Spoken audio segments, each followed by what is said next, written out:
আসসালামু আলাইকুম প্রিয় দর্শক। ভোটের দিন শুরু হতেই রাজনৈতিক অঙ্গনে বইছে নাটকীয় পরিবর্তনের হাওয়া। দীর্ঘ প্রতীক্ষার পর আজ সেই মহেন্দ্রক্ষণ, সব জল্পনা কল্পনা অবসান ঘটল। আজ 12ই ফেব্রুয়ারি নির্বাচন। তবে যারা বলেছিলেন নির্বাচন হবে না, যারা বলেছিলেন দেশের অস্থিতিশীল হবে, তাদের সব ভবিষ্যৎবাণী আজ ভুল প্রমাণিত হয়েছে। মাননীয় প্রধান উপদেষ্টা ডক্টর মোহাম্মদ ইউনূস সাহেব এবং সেনা প্রধান জেনারেল ওয়াকারুজ্জামান জাতিকে যে কথা দিয়েছিলেন তা তারা অক্ষরে অক্ষর পালন করেছেন। আজ বাংলাদেশের সাধারণ মানুষ তা দেখল। শতাব্দীর শ্রেষ্ঠ নির্বাচন 2026 সালের নির্বাচন উৎসব মুখর পরিবেশে কোনো রক্তপাতহীন ছাড়াই এক ঐতিহাসিক ভোট সম্পন্ন হলো। প্রিয় দর্শক, নির্বাচনের আগে আমরা অনেক বড় বড় বিশ্লেষকের কথা শুনেছি। মাসুদ কামাল, আনিস আলমগীর, আব্দুল নূর, তুষার কিংবা জিল্লুর রহমানের তৃতীয় মাত্রা। সবখানে একটি সংখ্যা ছিল যে নির্বাচন কি আদৌ সম্ভব, কিন্তু আজ প্রমাণিত হয়েছে জনগণের আকাঙ্ক্ষা থাকলে সবকিছু সম্ভব।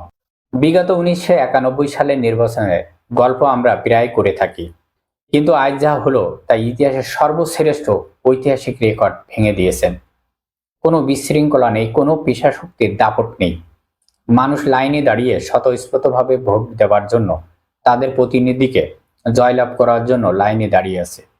এটাই সেই নতুন বাংলাদেশ যার স্বপ্ন আমরা দেখেছিলাম। সবচেয়ে আশ্চর্যজনক বিষয় হলো দেশের অন্যতম প্রধান যে দলটি ছিল বিগত আওয়ামী লীগ সরকার, তারা মাঠে নেই। অথচ সাধারণ মানুষের মধ্যে তার বিষয়ে কোনো আক্ষেপ নেই।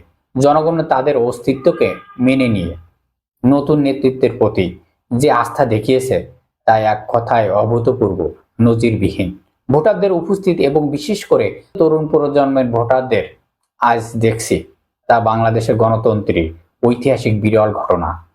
জামাত ইসলাম 200 আসনের নিশ্চিত জয়ের কাছাকাছি, তবে ভোটের গণনা এখনো শেষ হয়নি। যে তথ্য অনুযায়ী পাওয়া যাচ্ছে তাতে জামাত ইসলাম ভূমিধস বিজয়ের পথে এগিয়ে রয়েছে। সুতরাং আমাদের কাছে আসা সর্বশেষ খবর অনুযায়ী ভূমিধস জয়ের পথে এগিয়ে রয়েছে নতুন জোটের শক্তি জামাত ইসলাম।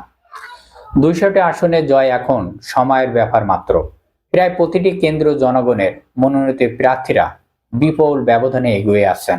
কোনো ভোট কেন্দ্রে ভোট গণনা শেষ হয়েছে, আবার কোথাও কোথাও এখনো চলছে শেষ মুহূর্তের সব হিসাব নিকাশ। কিন্তু খবর পরিষ্কার, এখন সারা দেশ জুড়ে ভোট গণনার উৎসব চলছে। প্রিয় দর্শক, নির্বাচন কমিশনার তথ্য অনুযায়ী এবারের ভোটার টার্নিং আউট অতীতের অনেক রেকর্ড ছাপিয়ে যেতে পারে। আন্তর্জাতিক পর্যবেক্ষণরা অবাক হয়ে দেখছেন কিভাবে একটি অন্তর্বর্তীকালীন সরকার এত সুন্দর এবং শান্তিপূর্ণ নির্বাচন উপহার দিতে পারে। প্রধান উপদেষ্টা ডক্টর মোহাম্মদ ইউনূসের সেই মিশন ছিল, তা আজ বাস্তবে সকালের মুখ দেখল। প্রিয় দর্শক, বাংলাদেশের ইতিহাসে সোনার অক্ষরে লেখা থাকবে জাতীয় সংসদ নির্বাচন 2026 সালের নির্বাচন। আমরা শুধু একটি ভোট দেইনি, আমরা একটি নতুন সোনার বাংলাদেশের জন্ম দিয়েছি। রাত গভীর হওয়ার সাথে সাথে জয়ের ব্যবধান আরও স্পষ্ট হয়ে উঠবে। প্রতিটি মুহূর্তে আপডেট নিয়ে আপনাদের সামনে হাজির হব। তবে এই জয় জনগণের, এই জয় গণতন্ত্রের জয়। সবাই ভালো থাকবেন। আল্লাহ হাফেজ।